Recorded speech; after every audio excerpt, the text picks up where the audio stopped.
भारत में चुनाव सुधार को लेकर संसद में सकारात्मक चर्चा हो रही है। पक्ष विपक्ष आमने सामने है, बातचीत कर रहा है। तो वहीं पड़ोसी मुल्क पाकिस्तान में कठपुतली सरकार के खिलाफ लोगों में जबरदस्त उबाल है। मुनीर को तीनों सेनाओं की कमान सौंपने के बाद पाकिस्तान की चौतरफा बेइज्जती हो रही है। मुनीर के खिलाफ देश में भी बगावती तेवर बढ़ते चले जा रहे हैं। पश्तून बलोच के बाद अब सिंध को भी आजाद देश बनाने की मांग तेज हो गई है। आजाद सिंधु देश को लेकर कराची की सड़कें कैसे जंग का मैदान बन गई। पाकिस्तान के गृह मंत्री मोहसिन नकवी की लंदन में कैसे बेइज्जती हुई, देखिए इस रिपोर्ट में। पाकिस्तान में बगावत की आग, मुनीर की हिल गई कुर्सी।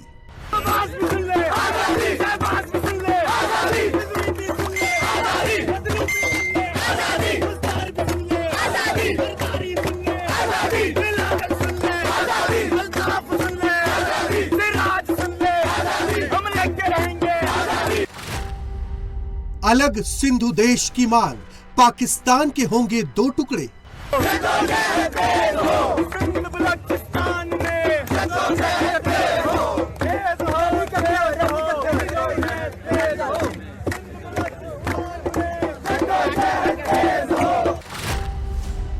पाकिस्तान की इंटरनेशनल बेइज्जती, मोहसिन नकवी को लंदन पुलिस ने क्यों रोका?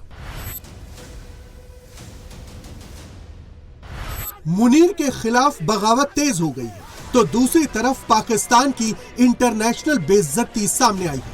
अलग सिंधु देश को लेकर पाकिस्तान के कराची में भारी उबाल है, तो लंदन में पाकिस्तान के गृह मंत्री की कार को रोककर उसकी तलाशी ली गई। जब से आसिम मुनीर को पाकिस्तान का चीफ ऑफ डिफेंस फोर्सेस बनाया गया है, संसद में संविधान संशोधन के जरिए मुल्ला मुनीर को अनलिमिटेड पावर दे दी गई है। पाकिस्तान में डाउनफॉल शुरू हो चुका है।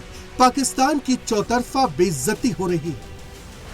पाकिस्तान की इंटरनेशनल बेइज्जती की एक बानगी लंदन में देखने को मिली, जब पाकिस्तान के गृह मंत्री मोहसिन नकवी को लंदन पुलिस ने रोका और कार की गहन तलाशी ली। लंदन में मोहसिन नकवी के अपमान की इस घटना ने सोशल मीडिया पर हलचल मचा दी।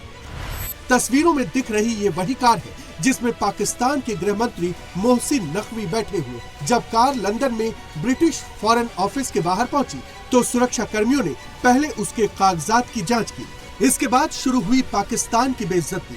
लंदन की पुलिस ने उनकी कार का बोनट और ट्रंक खोलकर जांच की। जिस तरह से नकवी की कार की तलाशी ली गई, एक एक चीज को बारीकी से चेक किया गया। उसके बाद ये वीडियो सोशल मीडिया पर तेजी से वायरल हो गया। एक तरफ इंटरनेशनल लेवल पर पाकिस्तान की घोर बेइज्जती हो रही है, तो दूसरी ओर मुनीर के खिलाफ अपने ही देश में बगावत तेज हो चुकी है। तस्वीरें पाकिस्तान के कराची की है, जहां मुनीर की सेना के खिलाफ लोगों में उबाल। अलग सिंधु देश की मांग के चलते हिंसा भड़क उठी है। प्रदर्शनकारी जमकर पत्थरबाजी और तोड़फोड़ कर रहे हैं। पाकिस्तान की सरकार से तंग आकर लोग अब आजाद सिंधु देश की मांग करने लगे हैं।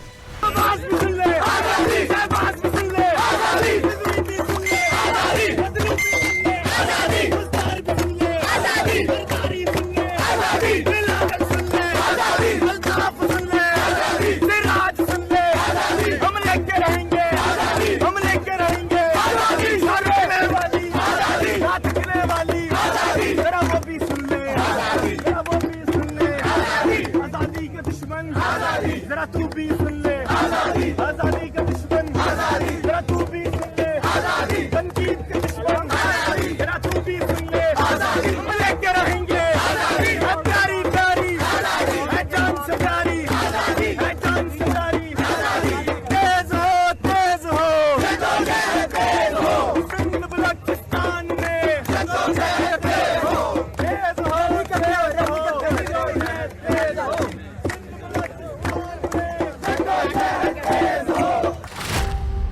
सिंध पाकिस्तान का एक दक्षिण पूर्वी प्रांत है जो सिंधु नदी के नाम पर है, जिसकी राजधानी कराची है। एरिया के लिहाज से ये पाकिस्तान का तीसरा और जनसंख्या के मामले में दूसरा सबसे बड़ा प्रांत है और ये पाकिस्तान की अर्थव्यवस्था और संस्कृति में अहम योगदान देता है। कराची की इन तस्वीरों को देखकर तो यही लगता है कि पाकिस्तान में मुनीर की बर्बादी की शुरुआत हो चुकी है। कराची ने बगावती तेवर दिखा दिए हैं। सड़कों पर तांडव शुरू हो चुका है। पाकिस्तान के सिंध प्रांत से आजादी की आवाजें आनी शुरू हो चुकी हैं। पाकिस्तान की बर्बादी को देखकर अब सिंधियों को वहां की सरकार से भरोसा उठ चुका है। प्रदर्शन के दौरान सिंधियों के सामने जो आया उसे तोड़ डाला। जहां मुनीर की सेना दिखी उससे भिड़ गई।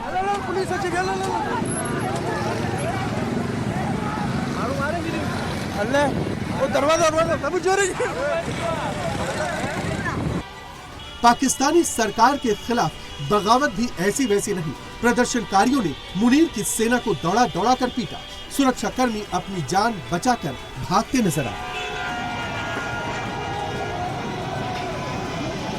बवाल मचता देख कराची पुलिस हथियारों के साथ आई, अपनी गाड़ी लेकर आई, लेकिन लोगों के गुस्से के आगे न पुलिस वाले बच पाए न उनकी गाड़ी ही सही सलामत रह पाई।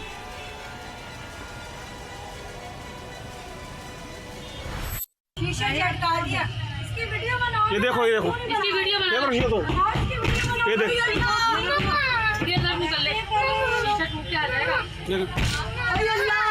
तुम लोग क्यों डर रहे हो यार? नहीं डर आराम से बैठा रहो कोई मसला नहीं। वो तो मूवी बना रहे हैं। ओ आप बैठे रहो यार, डरो नहीं। सर देख क्या मसला?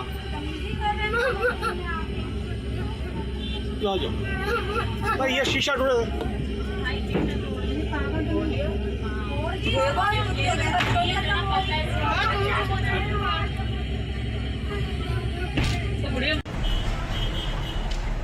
मुनीर को लगा कि वो इस आवाज को दबा देगा, लेकिन हुआ ठीक उल्टा।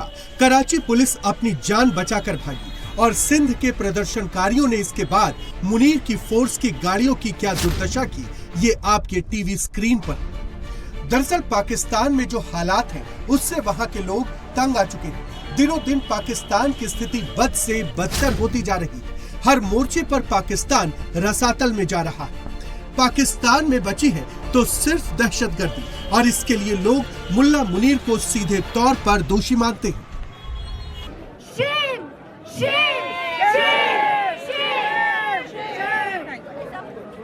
ये जो दहशतगर्दी है इसके पीछे वर्दी है। ये जो दहशतगर्दी है इसके पीछे वर्दी है।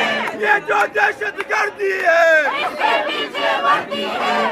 ये जो दहशतगर्दी है इसके पीछे वर्दी है। ये जो दहशतगर्दी है इसके पीछे वर्दी है।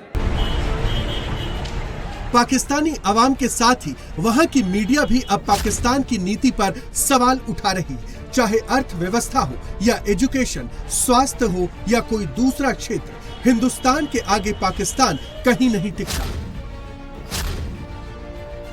हम जो है सिर्फ एक मैदान हमने क्यों चुना है, डिफेंस का मैदान, तो और जो मैदान है वो हमारी नजर में क्यों नहीं आते।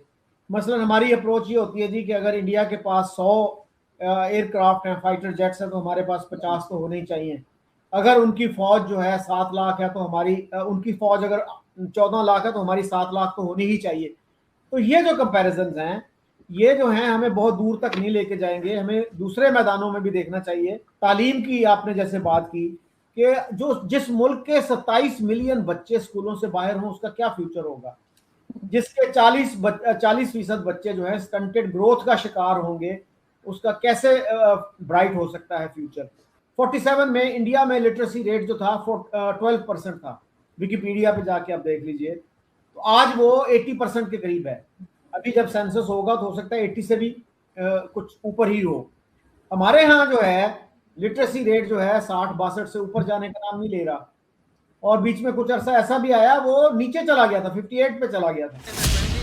मुनीर जानता है कि पाकिस्तान के भीतर उठ रही ऐसी हर आवाज उसकी मुसीबत बढ़ाएगी, पाकिस्तान में मुनीर का तख्त हिलाएगी। और इसी डर से मुनीर ने उनकी आवाज तो दबाने का ऑर्डर दे दिया। शांतिपूर्ण अपने हकों की आवाज उठाने वाले सिंधियों पर टॉर्चर शुरू कर दिया। मुनीर के ऑर्डर पर कराची पुलिस ने सिंध के लोगों पर अंधाधुंध फायरिंग कर दी, टीयर गैस की शेलिंग शुरू कर दी। अस्सलाम वालेकुम नाज़रीन, ये कराची का सबसे बड़ी शारा फैसल इसे कहा जाता है, और ये कल्चर डे मनाया जा रहा है। ये देखें, ये सड़क पूरी बंद है और शदीद हुल्लड़बाजी है, ये आप देख सकते हैं। ये इन्होंने बिल्कुल बदमाशी का मुजाहरा करते हुए रोका हुआ है सब कुछ। ये देखें, वो देखें, लड़ाई अभी भी जारी है, मैं आपको दिखाता हूँ। ये देखें, ये आज कराची वालों को इतवार का तोहफा दिया गया है। पुलिस नाम की चीज़ ही नहीं है यहाँ पे। ये कौन लोग हैं, इनका एजेंडा क्या है? एम्बुलेंसेस फंसी हुई हैं, नहीं जाने दे रहे भाई। वो कह रहे हैं जो मर्जी, वो मरता है मर जाए, सानू की, वो वाला हिसाब है। तो क्या कहा जाए यार, ये इस मुल्क किस तरफ जा रहा है, कोई पूछने वाला नहीं है। ये देखें ना, लोग जो बेचारे बाइक्स वाले फंसे हुए हैं, ये देखें, फुटपाथ पे चढ़ा के फैमिली साथ हैं यार। लेकिन यार ये क्या है यार, बाकायदा थप्पड़ मारे गए हैं, लोगों के शीशे मेरे सामने तोड़े गए हैं, गाड़ियों के ईंट मार दी, आई रूफ के विंड स्क्रीन तोड़ दी। वो बेचारा रो रहा था बेबस होके। क्या है यार, तो भाई ऐसे ही चल रहा है ये मुल्क हमारा।